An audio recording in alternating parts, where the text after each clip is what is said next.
तू तो मेरी बहू है ही नहीं।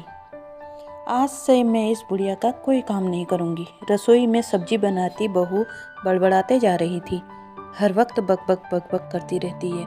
बहू जरा चाय बना देना। सासू ने आवाज़ दी तो बहू का गुस्सा और बढ़ गया। माँ, बेटा और बहू तीन ही लोग थे परिवार में।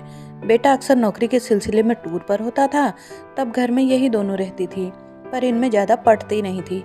बेटा भी जानता था पर बीच में नहीं पड़ता था। उसके लिए दोनों जरूरी थे।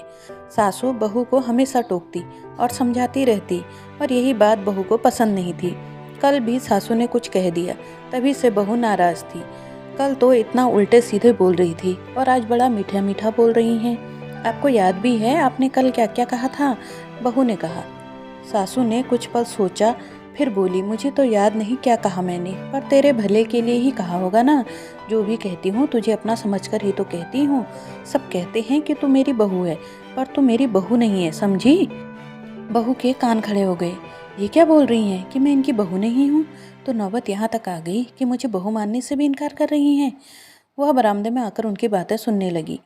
सच, तू मेरी बहू नहीं है, तू तो मेरी बेटी है जो मेरा इतना ख्याल रखती है, मेरी बहन है जो मुझसे लड़ती रहती है, मेरी माँ है जो इतने अच्छे से मेरी सेवा करती है। तू तो मेरी सबसे अच्छी सहेली और मेरे अकेलेपन की साथी है, जो अपने दिल की बात मुझसे कहती है और मेरी बात सुनती है। मैंने कुछ कह दिया तो क्या अपनी माँ को माफ़ नहीं कर सकती? सासू कहती जा रही थी और वह जैसे सुन्न हो गई थी। अचानक दौड़ती हुई आई और सासू के गले लगकर रोते हुए बोली, नहीं माँ, आपको पूरा हक है अपनी बेटी को डांटने का, मुझे माफ़ कर दो माँ। दोनों की आंखों में आंसू बहे जा रहे थे। सारे गिले शिकवे दूर हो चुके थे।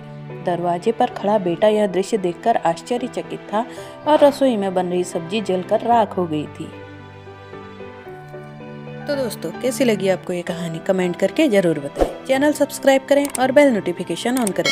वीडियो अच्छी लगी तो लाइक और शेयर करें। मिलते हैं अगले वीडियो में, तब तक के लिए राधे राधे।